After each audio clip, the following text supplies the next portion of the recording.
ఇప్పుడు స్టవ్ మీద వేరొక కడాయి పెట్టి అందులోకి 2 టేబుల్ స్పూన్ ఆయిల్ ని వేసి ఆయిల్ కొద్దిగా హీట్ అయ్యాక 1 టేబుల్ స్పూన్ జీలకర్రను కూడా వేసి అలాగే పొడవుగా కట్ చేసి పెట్టుకున్న 4 పచ్చిమిర్చిని కూడా వేసి జీలకర్ర పచ్చిమిర్చి కొంచెం చిటపటలాడాక అందులోకి 2 రెమ్మల కరేపాకును కూడా వేసి అలాగే మీడియం సైజు 2 ఉల్లిపాయల్ని ఇలా చిన్నగా అయితే కట్ చేసి వేసుకోవాలి ఆయిల్లోకి.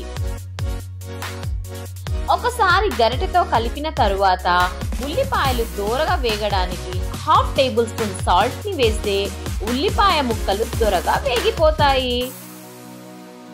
కొంచెం దూరగా వేగాక 1 టేబుల్ స్పూన్ అల్లం వెల్లుల్లి పేస్ట్ ని కూడా వేసి పచ్చివాసన పోయే వరకు ఫ్రై చేసుకోవాలి.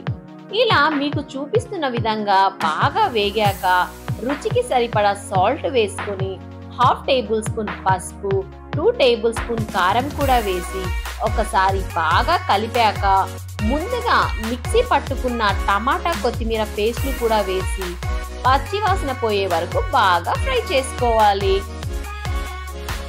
ఇలా ఆయిల్ పైకి తేలితే బాగా ఫ్రై అయినట్టేనండి.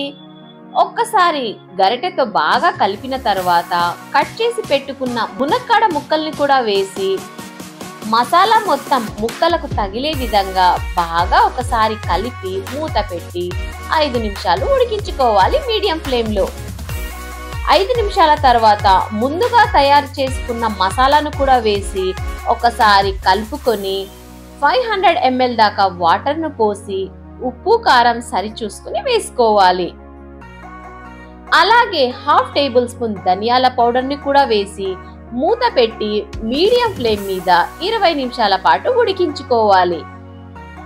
మధ్య మధ్యలో మూత తెరిచి గరిటెతో కలుపుకొని 20 నిమిషాల తరువాత కొత్తిమీరతో గార్నిష్ చేసి దింపేసుకుంటే ఎంతో టేస్టీగా ఉండే మునక్కాడ మసాలా కర్రీ అయితే రెడీ అండి.